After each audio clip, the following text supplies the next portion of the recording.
doing this cast. I don't know what I'm doing. Yeah. To be honest, I was just spaced out. I'm tired. Yeah, I'm surprisingly tired too. So I rode like 140K this weekend in total between Maybe that's why. 3 or 4 rides. And I took a day off today, and my daughter was like, I want to go riding. I'm like, no, I'm not going riding today.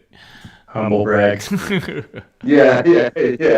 Just showing off now. Come on. Yeah, exactly. 147 kilometers. Yeah. Whatever. I'm tired because I bought a car and it's emotionally draining. Wow. Everybody's got action-packed lives here. This is amazing. All right. I got up to Well, make let's myself not get too lunch. excited. I bought a minivan. All right. Let's see if we get a sound check, please, from the people in the audience. I think we should be okay, but people can just confirm. There's an... Oh, yeah, sorry. I forgot to turn off all the extra microphones. Hang on. Oh, yes. You're streaming 4 different microphones Okay. at once, Darren, and blowing your listeners' ears. Okay, that should be better. People, that should be better. Double Francois. Yeah, everybody's doubled because I forgot to turn off all the other sources. But everyone should get it. Hello. Everyone say something. Hello. Everyone say something. How's it going? Hi, team. Okay, it's all good now. All right. Dramatic pause for Francois' editing. All right, welcome everybody to CanHammer Podcast, episode 207. And today is the first of what we hope to be a regularly recurring series that I've named Conversations with Steve. And we welcome back Steve Joel to the podcast. Welcome back, Steve. Hey, thanks so much for having me, guys. I had a really, really great time last time and got a lot of really positive feedback about it, which I'm happy about because, I just want to be loved. So thanks for having me back. Yeah, everybody was telling us how much they enjoyed that podcast, and I wasn't here, unfortunately, but Francois and Nick were glowing about it for weeks. And so then we came up with the idea, well, why don't we just, talk to Steve regularly? And Nick was like, well, I don't know if Steve's going to want to talk to us scrubs, And then, but we're like, yeah, so we're happy to do this and looking forward to another chat and to catch up. I do have to ask, before we go any further, Darren, the reason you went here last time is because you had issues with your waterworks, and I just wanted to make sure that everything was okay now. Yes. He saw a doctor. So what's funny is the hole in the wall from this waterworks problem is still a hole in the wall because we're too paranoid to get it patched, and we don't want it to leak again because it was such a pain in the ass. But yeah, that problem is hopefully resolved. And you know what's the annoying thing about it? So much damage caused apparently by just a little bit of loose caulking in the bathtub. Right. Literally, that was Yeah, that was it. Leaks are a pain, man. We had one in the not that this is what this podcast is supposed to be about, but we had something similar with in an old place, a shower that just had this leak somewhere, and to find it costs, in plumbing bills, it's through the roof. It's crazy. Yeah. So Yeah. Yeah, we had If you've got something it sorted, similar that's like great. that recently as well. So welcome to CanHammer, your tips for plumbing. That's right. We are now This is we're now a home improvement podcast. That's Plumbing Corner. right. Yeah, exactly. All right. Well, welcome. tip number 1: always get a professional to do it. That's don't ever do Yes. it yourself. And hello to my regular hosts, Francois and Nick. How are you guys? Doing great. Beautiful day today. Really enjoyed the sun. That's Yeah, we've awesome. got early summer in Ottawa this week. It's been 27 today. Yes, the weekend was glorious, and it's I think it's way above seasonal weather right now for mid-May. Yeah. But, we deserve it since we can't go anywhere anyway. So, tonight we're going to talk with Steve about some of his hobby progress, his prep for his big tournament coming up, and anything else that we feel like talking about, basically. That's what it's kind of fun because we just like talk about whatever. So, yeah. So let's start with some hobby progress, and we'll let you go first, Steve. What you've been working on for your tournament? Yeah, so last time we talked, I think I had only just made the decision for sure to go with Space Wolves over Tyranids, and so there's been a lot of figuring out what units to take and working out. I have this I love magnetizing. I love it, but I have steadfastly refused to do it on troops. So what I've been doing for the last week is ripping arms off blood claws and putting those arms onto the dudes with the jump packs, the Sky Claws or the Wolf Guard, which are the Vanguard veterans. So, ripping claws off. I ripped claws off Thunderwolves, and then I went and got some claws off another guy I know, and everything's got claws and shields out the wazoo. So I should have, if I magnetized everything right at the beginning, no problem, but I didn't. So a lot of my models, it's really sad. I've got a whole lot of guys who look amazing with their new claws, but I've also got a lot of Blood Claws and Thunderwolf cavalry on my shelf with one arm, looking like they've actually been through some horrific battle. Just sort of, riding these guys holding on to the fur of their mount and just one arm missing. It's so there's been a lot of figuring out units, like rebuilding units a little bit, getting jump packs from wherever I can, building these things up for the tournament, and then obviously painting. Yeah. So it's been all about the wolves over the last little while. Magnetizing arms is quite painstaking, especially like human arms, like guardsmen or like I wouldn't do that. Right. Like Marines is small enough. Even Custodes is slightly beefier, but oh man, that's a pain in the butt. I wouldn't do it. I'd buy the troops like 4 times over. I'll have like a copy of each weapon type. I'm not doing it. Yeah. That's also how I do it. But I've seen people magnetize like Harlequin weapons, which I don't even know how they're finding magnets that tiny. Oh. But some people have more talent than I do. There's a Tyranids, there's a Facebook group for everything. There's a Tyranids group, and every now and then someone pops into this Tyranid group and said, "Hey, is it worth magnetizing Hormigaunt weapons?" No. Like, dude, no, what? Of course not. No. Sure, if you want to be admitted to somewhere like an asylum in about 6 months, go for it. But that is just the fast road to not wanting to hobby anymore ever. Yeah. Magnets are awesome, but if you try to magnetize everything, you will go insane. I'm so lazy that I sometimes not consider like magnetizing arms for knights. Like that's how lazy That's pretty lazy. Yeah. Yeah. Another trick though, if you don't want to magnetize, you can just use blue tack for a lot of this stuff. Yeah, I found a great. I'm really proud of myself. I had 2 Redemptor Dreadnoughts in my list, and one of them was the newer one, and so that was easy enough to magnetize the different weapons on it. But one was the old easy build. You're crackling again. I don't know if you moved a wire or maybe there was interference. I probably did. Oh, this is so sensitive, this setup. Yeah. Is that better? No, you're sounding like a bunch of bees. Oh no. Okay. Let me. Okay. Well. Maybe I have to dive out in settings. I'll edit all that out and post. That's okay. Maybe. Yeah, don't worry. We got a good editor. Just try opening your settings again. That fixed it last time. Well, I think so. My guess is you might have 2 wires that are touching and doing interference. We had a conversation about that last podcast about 2 things touching. So if you have body glide, that should help. Let me try that. Is that any better? No. Sounds like a wire is loose, as chat says. Yeah. Yeah, there might be a loose connection. But if I hold that. Which is weird because it's really only when you talk. If you're silent, we don't hear it at all. Well, maybe I just listen to you guys and I just shut up. Now it's gone. Now it's fine. Now it's gone. When you leaned over there, it got better. Why don't I just stay completely still? Not move. Don't smile. Don't nothing. No. Yeah, I can't even remember. Oh, the Dreadnoughts. Yeah. Is it okay to carry on with that? Carry on. Yeah, carry on. I'll just absolutely. Keep talking. I'll cut out most of the interference. It'll be fine. This is a hot tip coming in right now. So one of the Dreadnoughts I had, the Redemptor Dreads, was the old easy build one. So you really couldn't take the arms off or take the weapon off and magnetize it because it's all molded. But I did anyway. I cut around the weapon that was on it, which is the big Onslaught Gatling cannon. And I was able to get a magnet into the new plasma cannon that I got. So I got a magnet in there, but you can't get a magnet into the big hole in the arm.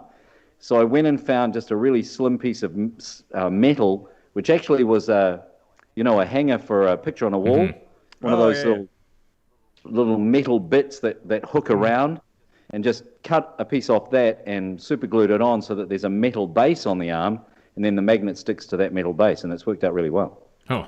So it's only magnetized on one side, but if you can find a slim piece of metal or a washer or something like that, if the hole you're trying to get your magnet into is too large and you don't have green stuff or whatever, just get a washer or a piece of steel. Good to go. Hot tip. There we go. So we got one of the guys in Twitch is one of the guys in the Discord, and he recommends if you're playing Space Wolves, you should consider playing 3 Space Wolf Dreads, 3 Redemptors, 3 Wolfen, groups of Wolfen, I presume, and the Astraeus tank, which is that giant Forge World. That does not sound like a good list. It sounds baller. It sounds like it would look amazing. Yeah. But my limited knowledge of Space Wolves tells me that does not sound like a good list. Wolf. So I'm not a very good player. So I'm certainly in no position to be giving tips on how you play Space Wolves. But smarter people than me have said that look, Space Wolves are designed to be a combat army, right? So you've got to have some combat in there. I love the Redemptor Dreads because they're tough. I've also put a Contemptor Dreadnought in there, again, because it's tough and I just really want it to bully up the board. It's got Melter and kind of give the other guy something to worry about. I had Wolfen in my list, and I love Wolfen. I love the models, and man, if they can get into combat, they just kill everything. The problem is they don't have the advance and charge anymore. So to play the same role, I've actually decided to go with a unit of Wolf Guard with jump packs with Thunderhammers. Everyone's got a Thunderhammer. It's 10 points cheaper than Wolfen to do the same thing. A couple less attacks, but they have access to all the rerolls. They move 12 inches. Yeah. There's a lot of advantages. They can still run through walls.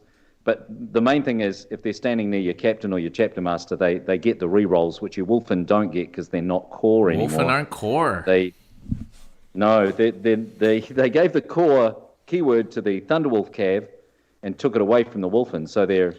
Oh, wow. I don't know. But I mean, it kind of makes sense if you read the books. They're supposed to be...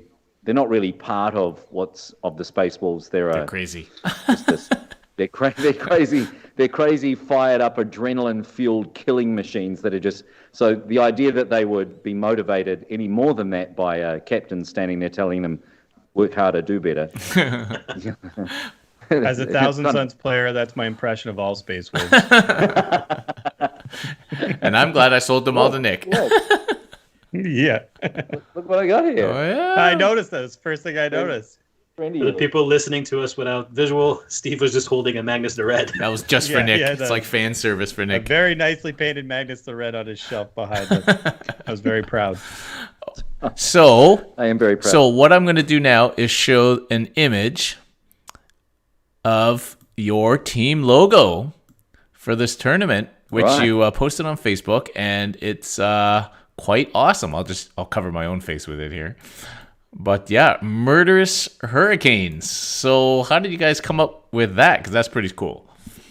Darren, can you describe the image for the listeners? Okay, well, I mean, it's like a yellow hurricane with like a skull. It looks like a pilot with like the pilot's like, helmet and goggles, and it's got like a mustache, and it says Murderous Hurricanes on it. Anyway, if you want, check out Steve's Facebook. He posted it. It's his profile picture. But so we were inspired. In fact, this came up because of the last cast with you guys talking about team names, and just inspired by the team names that you had. Was it the Avenging Spirits? Mine was the Hammerheads. I don't know what yours is. The Hammerheads. Can't remember what Nick's team was. Nick's. The Vengeful Spirits. Yeah. Vengeful Spirits. Right. So we were talking about your team names, and then after that, one of the guys in our team suggested Murderous Hurricanes. Murderous Hurricane obviously is a Space Wolves spell that the Psyker can cast. But also, rugby in New Zealand, rugby is quite a big deal. It's like hockey in Canada. It's like cricket in India. It's like football in the UK. It's our national sport. And our local rugby team in our area in Wellington is called the Hurricanes. And so they have that kind of hurricane logo. And their mascot is a pilot named Captain Hurricane. And so I've basically taken the Hurricanes mascot, which is Captain Hurricane, and killed him and made him into a skull with a moustache instead of an actual hurricane. I think Hurricane is a World War II aircraft. It's a British. Well. It's a British plane. Yeah. British plane, right? So I guess that's the connection with the pilot. But so I stole some of the imagery from our rugby team and we turned it into Murderous Hurricanes, and there we are. But all inspired by you guys, Francois and Nick, and the conversation we had last time. All right. About cool. What's the mustache about? I just thought he looked more piloty. yeah. I wanted him to look more like Biggles. I don't know. I just added stuff. And so, are you guys going to do the haka before every round? Certainly not. The haka in New Zealand is it's a really powerful. I don't know if you guys have ever seen it, and for people listening, if you're around the world, you may not have seen it. But Google All Blacks haka. The All Blacks are our national rugby team, and they do the haka, which is a lot of people would describe it as a war dance. It's not really a war dance. It's a challenge. So traditionally, the Maori people in a unit or a tribe or whatever will do the challenge. They'll lay down that challenge. And if you see it done really well and really properly, it is a fearsome sight. Yeah. And if you see the All Blacks do it or the New Zealand Rugby League team do it, it's amazing, and it will send chills down your spine if you're a Kiwi. If you see a group of Warhammer 40K players doing it in a hall, it carries a lot less weight. No, we won't be doing that. Especially because the teams we're playing against are all from New Zealand as well. Oh, yeah, I guess that's true. Well, if you guys have one time make it over and bring a Kiwi team to CanHammer team or something, you definitely got to do some hakas before every round. Oh, yeah. If the New Zealand team goes overseas, there will definitely be haka performed. So, which, again, it won't be as fearsome as seeing the All Blacks do it, the rugby team, but it's a cultural thing that I think we have to do when we're out and about. Yeah. I'd wager that Francois' team would just throw in the towel at the very sight of this. Just run away. Yeah. They would just run. Yeah. There are stories of that happening of during the war. They had something which was terrible, but it was called the Maori Battalion, and Maori soldiers were kind of all clumped together in one unit and sent off to, in World War. My knowledge of history is terrible. I want to say this is World War One. It goes back a long way, but there are stories of there's this great legend of a unit of the Maori Battalion running out of weapon-like ammunition and being face down and just standing up and doing a haka to this group that were advancing towards them, and these European men who had never seen anything like this basically threw down their guns and ran away. Is how it goes. That's awesome. Because it's a ferocious looking thing when you see it. I believe it. Intimidation's a real thing. Knowing from my experience in like the army and competitive fighting, intimidation's a thing, and it plays a big role. Yeah. Have Nick or Francois, you guys seen videos of like the All Blacks doing the haka?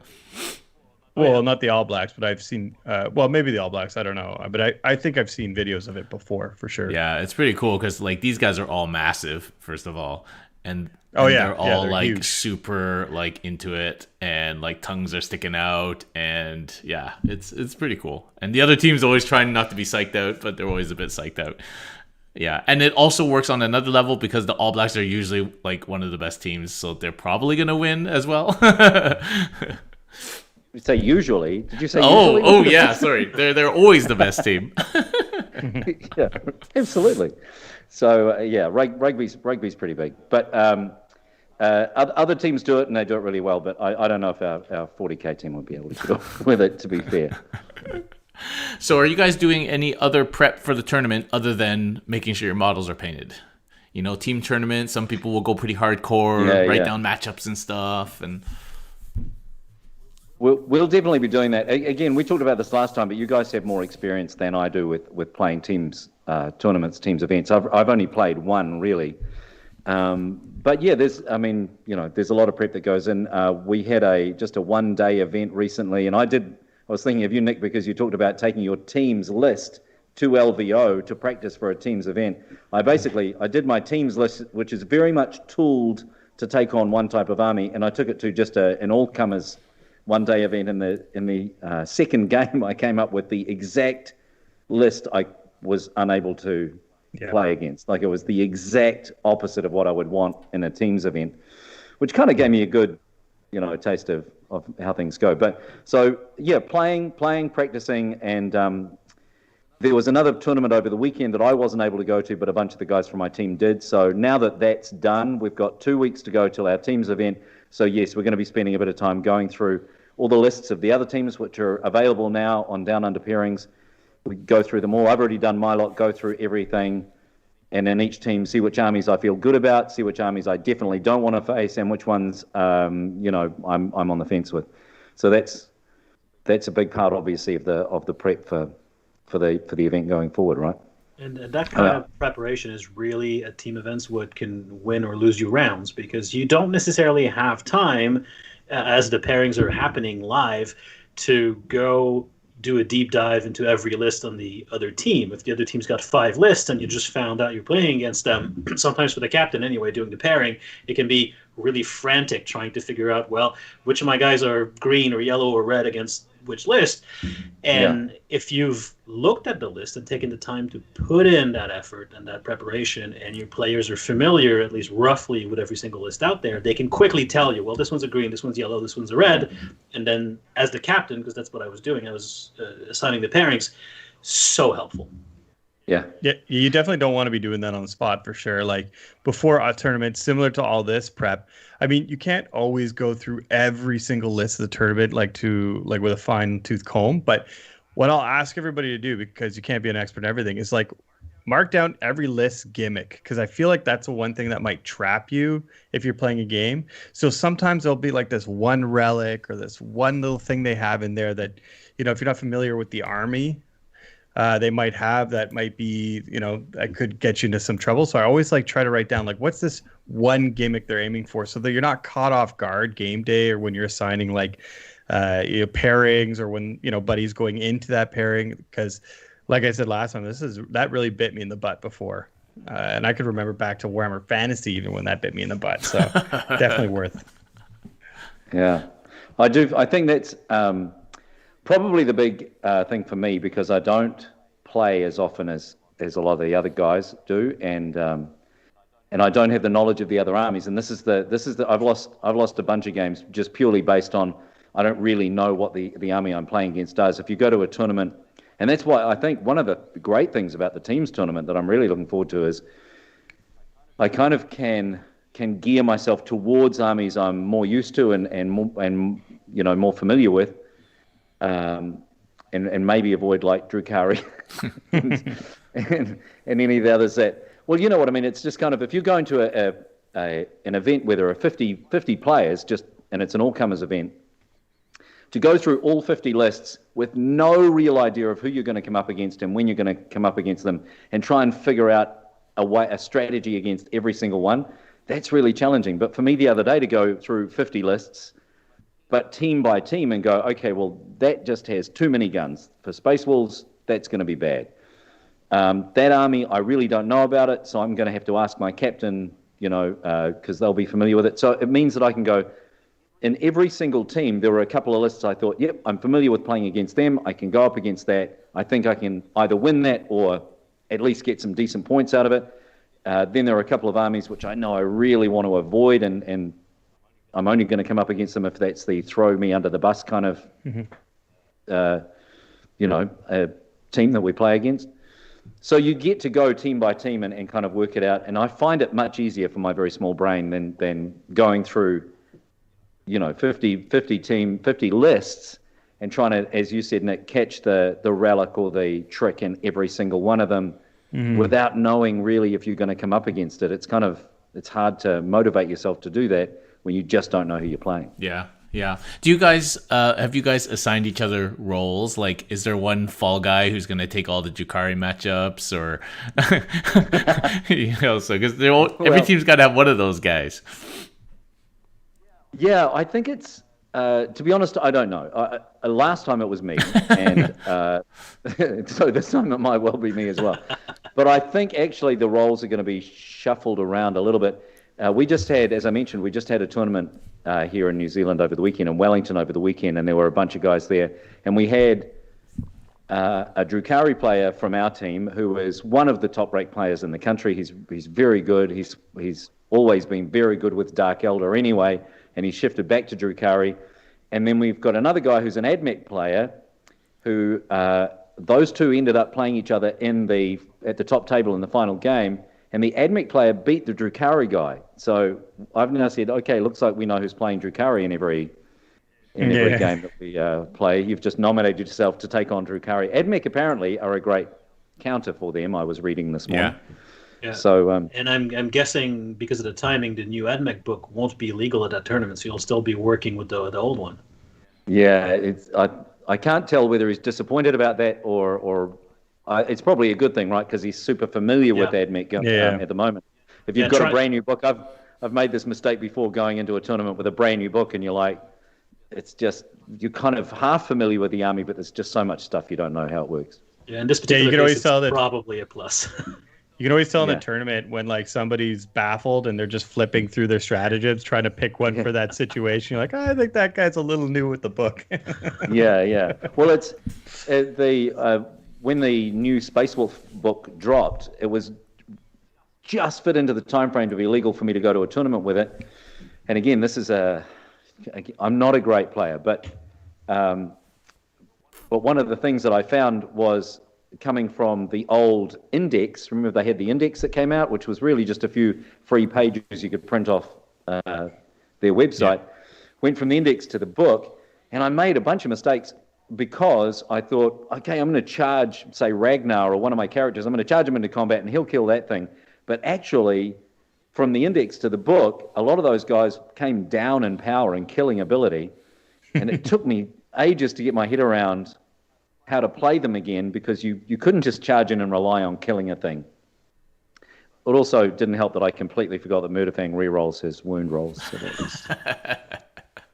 that was bad. And this is why you need practice with a book. So, first of all, I'm extremely jealous that you get to play at tournaments because we're still not there here. You're jealous he gets to play a game. Well, yeah, because I've played, I was doing the mental math earlier. I've played 2 games since October of last year, both against Darren. Oh. But my point here is that one of those 2 games was me playing the new Dark Angel Codex. And we streamed the game and we played the game. And then after the game, my friend Jeremy, who's a hardcore Dark Angel player, messages me on Facebook and he said, by the way, you totally forgot the Dark Angel's doctrine. Which is you get a +1 to hit if you don't move. Yep, I did not do that a single time in that game. Yeah, thankfully, the Dark Angel book matches up well against Custodes, so I still won. But I went the entire game without using my doctrine. So, yep, that happened. Well, playing like the same army over and over and getting practice not only like familiarizes you with the stratagems, it also gives you that kind of off-the-cuff assessments that you can make without really having, like near the end of 8th, I'd played with Zinch so much that I didn't really have to assess in detail like what my rubrics could do, because I already knew, like if I threw them here, I knew what the outcome was going to be because of that experience. And that's what I'm seeing with Death Guard. I mean, when I started playing Death Guard, I'd send my Death Shroud into everything. I'm like, oh, they should kill everything, and then they don't, and I'm like, oh, I mean, that's bad news bears. But now, like, I don't have to go through the math. I do have a better appreciation after playing a lot of games with them, is like what their limits are and whatnot. And I think that's, it just comes with practice. Yeah. And there's what I'm finding is I have to practice even things like without playing practice deployment. It's one of those things where if you've got relics and you've got, it's, as an example, if you've got, say, relics and warlord traits, which double up, and maybe you've got a librarian or a psyker or whatever in there that also has psychic abilities that double up. A Space Wolf example is the Fight Last. So my warlord has the Armor of Rust, so he can make you fight last. My librarian also has an ability, which Murderous Hurricane, which can make you fight last. So I've played games, where I've made mistakes and had both of them over here together, doubling up unnecessarily, and over there, nothing which will make a unit coming over this way fight last. And so being able to figure out your deployment just on the kitchen table even, and figure out, one of the big Space Wolf things that I've only figured out recently is I need to work from turn 3 backwards, and it's probably the same for White Scars. So what I need to do at the start of any game is look at the table, look at the terrain, look at the objective markers, whatever my secondaries are, figure out where I need to be in turn 3, because that's when my army really powers up, right? That's when I can get double exploding 6s in combat. That's when it just goes crazy. So I need to know where I need to be in turn 3, and in my deployment, measure backwards from there, like 12 inches at a time, because all my dudes have jump packs. So, it's simple. If you're a good player, you're going, well, duh. But for me, I've only really just worked this out recently. So knowing how to do that and even just being able to do that on the kitchen table and kind of get used to distances and how far things are away and where people need to be. Do I put these guys in front of those guys? Do I have the Redemptors out front? And I know it depends on who you're playing, but also this is a big Richard Siegler thing that he talks about. Get used to how far things move and where they need to be next time, not where they are now. Where are they going to, not where they're standing right now. So it's just all those things that you can practice even without necessarily having to play games. You can just practice at home, and I am having to do that. And I think that right there is what separates the good players from the great players, because the first step into becoming good at Warhammer is what I call tactical play. How do I make the best of the situation my army is in now versus where my enemy is? Can I make that work? That's when you start to get good at Warhammer, you get good at that, right? And then when you start to get great at Warhammer is when you can plan that, but a turn ahead. Or for the real greats, way beyond my ability, 2 turns ahead. Like in 2 turns, this unit's going to be there, and that unit's going to be here, and I'm going to make that work. Right. Now, for me, this is because my son is currently trashing me at chess regularly because he's 9 years old, by the way, and I'm not upset about that at all. But he's taking chess lessons and chess tournaments and all that, and he is long since his abilities have outpaced mine. But it's pretty crazy when I play him because he still wants to play, even though maybe because he wins every time. But he then, when he beats me, he explains to me what I did wrong like 3 moves ago. And to me, that's just amazing that my 9-year-old can do that. But also, there's a lesson there for Warhammer as well. It's a very different game, but you can still set up moves for the future. And what Steve just said there, I think, is how you get really, really good at the game. I actually think that the top players, after deployment and they know who goes first, I bet you they could predict that the whole game. Yeah. Assuming people are not doing crazy things. Obviously, in chess, there's no dice variance, and there is in Warhammer, so that analogy only gets you so far. But, Yeah. So here's an interesting thing. How good are you, Steve, do you think, at estimating how far 12 inches is? Because, in the old days, when it's for 6 inches, we used to do this with our hands. So you do, the sort of Hawaii thing, and that's, 6 inches. And, I haven't measured that recently, but that used to be our 6-inch measure. And then, so 12 inches is a foot. And so, somebody asked me the other day, how long is this? And I'm like, I'm not sure. And he's like, is that 12 inches? I'm like, nah, it's way too short. I was like, because I don't know, my things can move less than that. Darren, you do know you're allowed to take out your tape measure and measure things, right? I know, but that's kind of cool. We no longer have artillery that you have to guess how far away you are, like in the early 90s in fantasy. Yeah. I swear to God, Darren, you better not bring out a caliper the next time we play Warhammer to try to measure your distances. No, it is. What Darren is saying is it's actually really helpful to look at the table and without having to measure every single thing, kind of roughly know where things are. But you are allowed to measure, and sure, you're going to do it on your own time, but never, for anyone out there listening, never feel bad about taking a second to take out your tape measure and measure where your opponent's pieces are. That's what you should be doing. Someone said to me once, and I would never do this, but someone suggested that it's actually even quite a good psyching out maneuver to get the tape measure out when the other guy's moving his pieces around. Measure from what he's just moved back to something random and just go, huh. That's good tech. Yeah, well, I would never do that. But I'm not good enough to be starting to play mind games with people yet. I've got to worry about myself more than anything. I am someone that tilts. I'm someone that if things start to go against me, and this is a really big work on for me, I have lost games purely because I've looked at what I'm going up against and given up immediately, and just kind of gone, well, I can't beat that, and I can't beat that guy. There'll be a point in the game where I need a roll to go my way and it doesn't, and I'm just like, well, I kind of really needed that, and I tilt. And I'm aware of that about myself and really, really working on not letting that have an effect. And I'm starting to get better at it. It's definitely, definitely starting something that I'm starting to improve on, because I have now seen in games where you can be behind and if you work hard enough and place yourself, you can come back. I don't know if you moved again, Steve, but your mic is doing that sound. Does that help if I do that? No, that's worse. I'm not the only one hearing it, right, Nick? No. What are you talking about? Shut up. You're not funny. Okay. I'm sorry. Normally I don't make videos.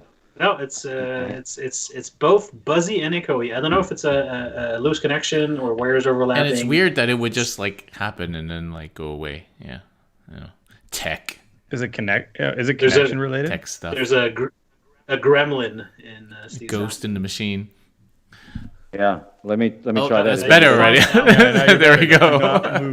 Yeah. I swear to God, Steve, we're not messing with you. It's actually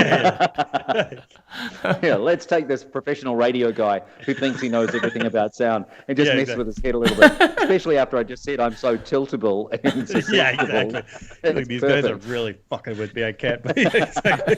Well, I'll just pick up on that and we'll run with it, because I think it's really good to identify what your weaknesses as a player are, because if you always think that you're perfect, I suck at Warhammer, so no case. But if you always think that you're great, then you only lost because you were unlucky. That's something that's very common. A lot of people think they only ever lose because they're unlucky. That's not true. Yes, this is a dice game. Yes, there's some chance involved. But if you lost because of chance, you put yourself in a position where that could happen. And knowing that you have failings as a player is the first step to improving. So for Steve, knowing that he has to be careful not to go on tilt is great, because it means he's working on that and will overcome it. I know that I'm too impulsive and I play too fast. And in fact, I need to use the clock to slow myself down, because otherwise I'd finish with like 40 minutes left on the clock and make mental errors because of it. But anyone out there who wants to be a better tournament player should think after each event, okay, what did I do here that was a mistake, or that I could do better, or what's my weakness as a player, and then work on that. To be honest, I think so. Tilting is personality based. It's a cognitive process, and I think it's actually pretty hard to not tilt. And I think just practicing, and it doesn't necessarily make you less tiltable, because that's just how you are. Not you, Steve, specifically. I mean, like somebody who tilts, that's just how they are, right? That's how they think about what just happened to them. And so actually I think the only good way of tackling that is actually with like cognitive therapy. So if you develop a cognitive strategy to say to yourself, I'm tilting right now, this is what I need to do to not tilt. I think that's the only way that people can go from being tilter to a non-tilter, is you have to, like you do, have the cognitive awareness that it's happening, because if you don't even aware that it's happening, then you won't be able to do anything about it. And then you need to have had a strategy developed beforehand when you're not tilting about what to do with it when you are tilting. You know, I walk away, or I do this. Right. Yeah. Well, I mean, I think it's a bit of a combination, right? Tilting is, in a sense, stress, right? You're being exposed to a certain stressor in the game because, you know, you have your kind of emotional investment. And I think playing the game in a competitive environment regularly is kind of an exposure therapy to that, where the more you play, the more you get used to being in that competitive environment, being confronted with, you know, quick snap decisions, things that don't go your way, and more that you have to kind of deal with that. I do think you have to participate in like this cognitive therapy where you have to recognize when you tilt, how you're going to handle it. Sometimes, like, I'm the same way. Like, if something goes wrong and I start to feel that, I don't know, you feel like your mind cloud up, I try to recognize that and take a step back in a moment to breathe and clear my head. But I do think that you can, at least from my experience in terms of like just competitive fighting, the first time you get in a ring to fight competitively, you are not thinking whatsoever. You are literally just being punched and throwing punches. That's it. That's why when you train boxing, they literally tell you just to learn how to throw a cross and a jab. Don't focus on spinning back, whatever, these fancy moves. Literally just because when you get into a fight, you're going to your lizard brain and you're just doing whatever you repped 1,000 times.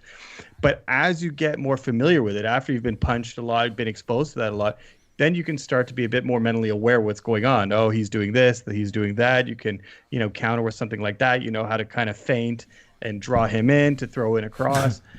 I mean, like, yes, there is a bit of a jump between fighting. that analogy was no, but there isn't but it's just like in Warhammer. Like when you start with Warhammer, you're like, I push my models up and hope for the best. Whereas later on, as you become more practiced, more accustomed to tilt, you're like, hey, I'm going to draw this person up there to attract whatever his response might be, so then I can counter with this, right? I think it all kind of falls into the same how you practice your mind around all Next of thing this. we know, Nick is like punching people at the table. That's my last resort. So if I start losing really badly... I'm pretty sure you can take any of us. But what I think Nick is saying is, there's this Don't saying, punch people. Everybody's got a plan until they get punched in the mouth or something like that. It's the same with Warhammer, but everybody's got a plan until they roll a bunch of ones in a row. Is that what you're saying? Yeah, nobody. Yeah, exactly. No plan survives contact with the enemy. That's basically it. Yeah. Your plan is great until both your Redemptors blow up turn one and take their troops with them. And yeah, that's great. Well, at that point, you just got to laugh. Yeah, well, and that's it. And do you know what I think? I take on board what Darren was saying and what Nick was saying. I think for me, what's worked is just playing as often as I can and just getting used to certain situations. So it kind of matches up to what you're both saying. Recognizing that I was tilting, which actually I didn't even realize was a thing until our last teams event, when we were all sitting down around the table talking about the other teams we're playing, and other guys in my team were saying, you match up against that guy, he tilts real easy, so you can use that to your advantage. And I was like, oh, that's a thing. I do that. And what made me understand that I had to change was thinking that other teams were sitting down saying that about me. So I thought, which is not a great feeling, right? You're sitting down thinking, they're talking about our team, planning our team, and they're probably saying, go up against Steve, and he tilts real easy, so all you need is one or two things to go wrong for him, and you're on your way to winning. And the idea that other people were saying that about me made me go, well, that needs to change. I don't want to be that guy who is just so easy to read for a start. And I want it to be about, my skill on the table or my skill versus their skill, not them making me tilt or me giving the game away because I get salty or get upset. So the awareness came from that. And just being able to kind of work through that is a process. But having said that, there are still things that I struggle with at the table. One of them is people who talk a lot and who are super friendly, and I'm just kind of concentrating on the game. And I don't know if they're talking a lot and being super friendly to throw me Francois. off on purpose. Right. And it's great, people are friendly and that's cool. And sometimes you meet people who are genuinely friendly, but I do think I wish they'd just shut up as a thing. So I think I'm going to have to go now. You know how sometimes at the very start of the game you say, hey, dude, just so as you know, I'm bound to forget this in my command phase, but if I forget it, I always intend it to be X, Y, Z. So you set up at the start of the game some expectations with the other player. So I think I'm going to have to say to people, look, I'm a really friendly person after the game, but I'm probably not going to be so chatty during the game. And I'd really appreciate it if you were the same. Let me focus on what's going on the table. And then after the game, we can have a beer or a coffee or whatever and chat the day away. But I do find it kind of off-putting if people are yapping at me. And because I'm not very smart, I need all of that brain power to focus on how far 12 inches is. Steve, you would hate playing me. because I talk non-stop during games. I have no filter, and I will be yapping away for the entire game. But I am aware that some people are annoyed by that. So I always tell my opponents to not feel bad if they are annoyed by whatever I'm doing. Tell me to shut up. It's fine. Yeah. I don't mind, because I'm aware that my overbearing, nonstop talkiness is sometimes annoying for people. But yeah, I just like, if you've ever watched one of our streams with Darren and I, it's basically just me talking for 3 hours. Jeremy in the chat says, can confirm Francois is a constant chatter. Jeremy's one of my regular opponents, yes. Steve, I would worry about what other teams may or may not say about you. I think the last team tournament, the nickname I had on my shirt was called Free Win. So could be worse. That's the conversation. We just had that yesterday. As the team manager, I'm in charge of organizing the T-shirts. So I designed the logo. I'm now finding somebody to print the T-shirts. And so I've sent out the call to the guys, what name do you want on the back of the shirt? As a Space Wolf player, I'm going to have grey beard, because I'm the oldest one by quite some margin in our team. So I'm going to have grey beard on the back of mine. We're going to have all the different names. So it's a matter of finding a name that says, I don't take myself too seriously, and we can have a bit of fun with the game. Yeah, that's cool. So yeah, a pro tip though on so you're talking about how you want to throw off your opponents like a little bit. Do this every single time. So if you roll and you win to choose the deployment zone, always make them move their deployment zone. It doesn't matter. Oh. Yeah. So if they're like, especially if they're like starting to deploy their army, assuming you're just going to be like, yeah, whatever, who cares, this side, that side. Especially if they start pulling their models out of their battle phone, whatever, it'd be like, no, man, I want that side. Make them move and see what their reaction is. You might get the insta tilt right there. Yeah, exactly. What? Just guy loses it, throws his model down, leaves. Free win. Okay. Yeah. Actually, it's a legit thing. It is fair enough. Again, you have people do that to you, and you go, all right. Yeah. I think that sets the wrong tone for the game. So I'm going to go against Nick there and say, professor, don't whatever. actually do that. Exactly. If there's a legitimate reason why the other side is better, by all means do it. But if the tables is because I want it. Yeah. And now more and more events now, I think tables are designed to be symmetrical. If there's literally no difference, do not make your opponent walk all the way around the table. It's a tilt strategy. I kind of like it.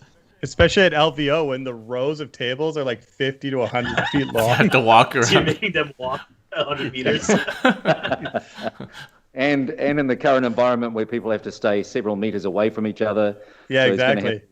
He's going to have to go out of the room and along a corridor and back in and back the other way with all his gear. If you really want to get him going, fire up the clock. Jesus.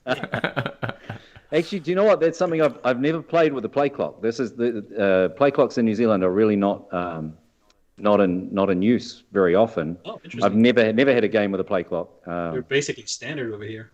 Yeah. Yeah, and they should be. I've had a few games where at the tournament recently there was a game that only went 3 turns. So it's happens. Well, it's upsetting when your army, as I said, fires up in turn 3. You get to turn 3. Well, the game especially shuts down the night. If you know that you can get your 5 turns in under the clock, and so it's literally your opponent is stealing time from you. I've had a guy once take 40 minutes to deploy, and we had established that we were going to have a nice friendly game. So I had not taken out the clock. He took 40 minutes to deploy. I took the clock out, put whatever time was left, split it in half, and said, "From now on, we're playing with a clock." Yeah. I've had a couple of times, and to be fair, when I first started going to tournaments, I've been that guy a couple of times as well, who was just struggling with, figuring out what things did and having to flip through the book. And it's another reason why it's good to be familiar with your army, is just because you can get through. And the other thing I have found is with, not mucking around with the dice so much. Like if you have your dice ready, but also you see people pick up the dice and they just care so much about what this roll is going to be that they waste some time going, okay, I'm going to need 4 of these to be 6s.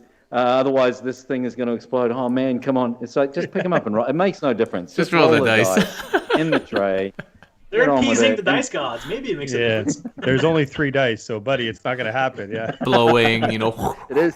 Well, it is or it isn't. And I think talking to the dice, I'm as superstitious as anybody. I'm the guy who will, I don't know if you guys have little superstitions pre-game or during game, but I do like to turn all my dice while I'm waiting up to the six is facing upwards or the logo is facing upwards or whatever. It makes no difference at all, but it makes me feel better, and I think that's important.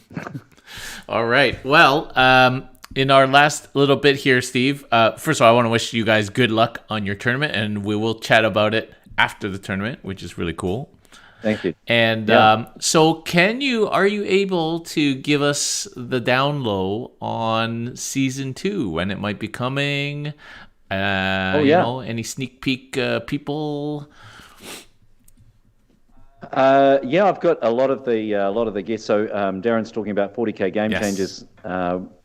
We did 13 episodes in season 1. I've taken a little break. I wasn't intending the break to be this long, but just kind of behind the scenes, there are some changes going on at Frontline Gaming as well, in the way the podcasts are structured and the platform that we're using and stuff. So I'm taking another couple of weeks, which is kind of nice, with the tournament coming up and everything. Season 2, episode 1 is going to be Duncan Rhodes, awesome. Which we've already recorded, which is he's just the nicest. The more I talk to people in this game, everybody's just so lovely. You know, the people are just so nice. Duncan is just the nicest guy, and when I said that he was one of my guests, I had probably 2 or 3 people reach out who know him really well and say and give me examples of things that he's done that are not supposed to be public, but were just out of the kindness of his heart for kids in the hobby or people doing it tough. So he's one of those people who just is a really, really genuinely lovely person. And I directly, in episode 1, ask him the best paintbrush to use. So if this is a question that you have... We're actually debating that in the CanHammer chat. That is a knowledge bomb. Ago.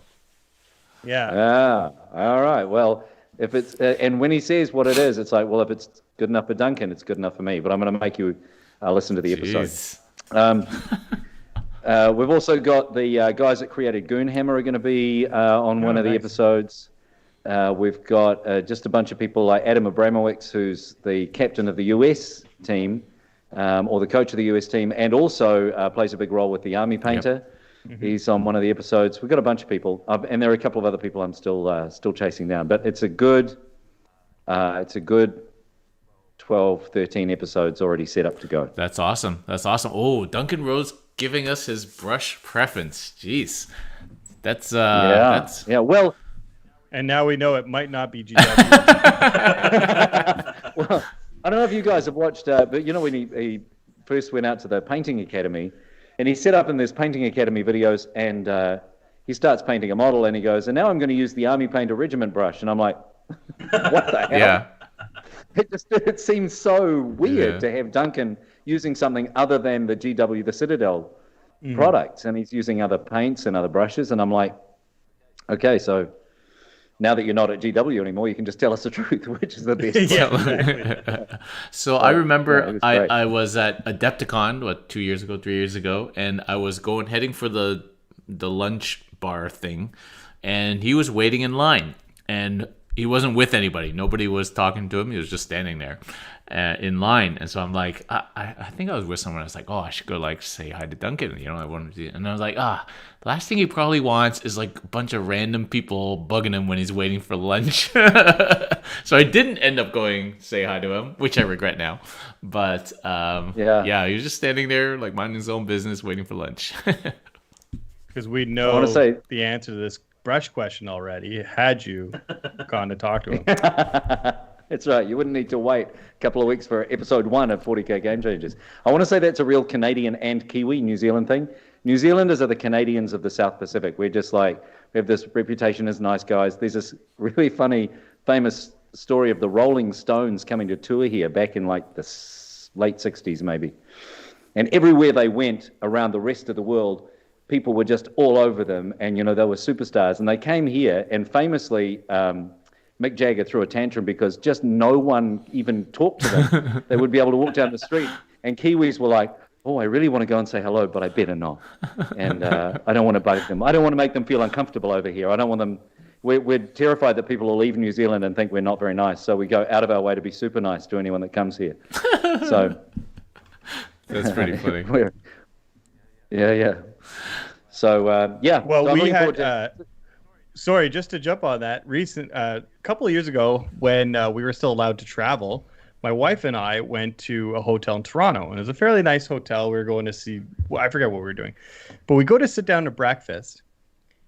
And the table next to us is this gentleman, and I'm not too familiar with like a lot of different musicians, whatever. Is just sitting there enjoying his tea, his breakfast. But then I noticed the staff were really attentive to him. They're like bringing him a newspaper, bringing them all this stuff that was unsolicited, and like hovering around. I was like, oh, okay. My wife looked at me and she's like, "That's Sting." Yeah, I'm like, what? Now, if it had been Duncan Rhodes, you would have recognized him. Exactly. I would have recognized Duncan Rhodes, but she's like, that's Sting. I was like, yeah. Well, do you want to go say hi? She's like, oh, God, no, I can't. Oh, no. I can't. He was literally a couple arms length away from us, just, minding his own business. And continued to, because obviously we weren't going to bother him. Yeah, that's right. How very Canadian of it. Yeah. My wife was on a plane with Sean Connery once, but she's French. You see, she's actually European. So as soon as the person next to Sean Connery got up to move, she was in there like a shot. She sat down next to him. She sat down next to him, introduced herself, had a good old chat, got his autograph. It was, awesome. Yeah. It's like, and the thing is, Darren and Nick, myself, we've all been in that situation, and because we're Canadian and Kiwi, we didn't bother them, and we completely regret it later. Mm-hmm. She has no regrets. Right? She did it. She got the autograph. No regrets. Just do it. Did she yell that running down the aisle of the airplane? No regret. Just yelling towards Sean Connery, and he's just like a deer in the headlights, wondering what the hell's going on. Or yeah, I'm sure she was the first attractive young woman to ever go up and talk to him. So he wouldn't have known what to do. Yeah, exactly. Right? Sean Connery must be completely unfamiliar to him. Yeah, that's right. That's right. He would have been like, "Oh, I can't possibly. I'm married. Please don't talk to me." Yeah. All right. Well, thank you, Steve, for joining us tonight again. It was a pleasure again to talk to you. And if you guys don't know yet, Steve Joll is the host of 40K Game Changers, which is an amazing podcast. It's also on YouTube on the Frontline Gaming Network. And I would say groundbreaking. I'm going to use that word because, it is fairly groundbreaking what you're doing in terms of breaking the mold. Mold breaking maybe would be better than groundbreaking. Also more thematic for Warhammer. Mold breaking. Mold line breaking. Can I use that in my reviews, testimonials? When I put reviews up, can I go mold breaking? Mold breaking. Yeah. And just have Darren from CanHammer under there. That's right. In the inverted commas. That's right. Yeah. Mold breaking! Exclamation point. Yeah. Darren should have probably introduced Steve at the beginning of the cast, not at the end, but it's fine. Our listeners already know him, so it's okay. People have been here for an hour going, who the hell is this guy? We treat him like an old pal. Oh, hey, it's Steve. Hey, guys, it's just a regular old crew. We get together every weekend. Yeah. I'm going to go ahead and assume that Canadian. Most people who are listening tonight listened like a month or two ago when you were on that. Well, thank you so much for having me, guys. It's always a lot of fun. I really appreciate it. Yeah. Thanks for spending time. And we'll catch up with you on the other side of your tournament. So good luck. Yes. Thank you very much. Really appreciate it. All right. And thank you, everybody, for watching, listening, subscribing, downloading, YouTubing, Twitching. Watching on Twitch, not twitching. And thank you for supporting. And we'll see everybody next time. Good night. Cheers.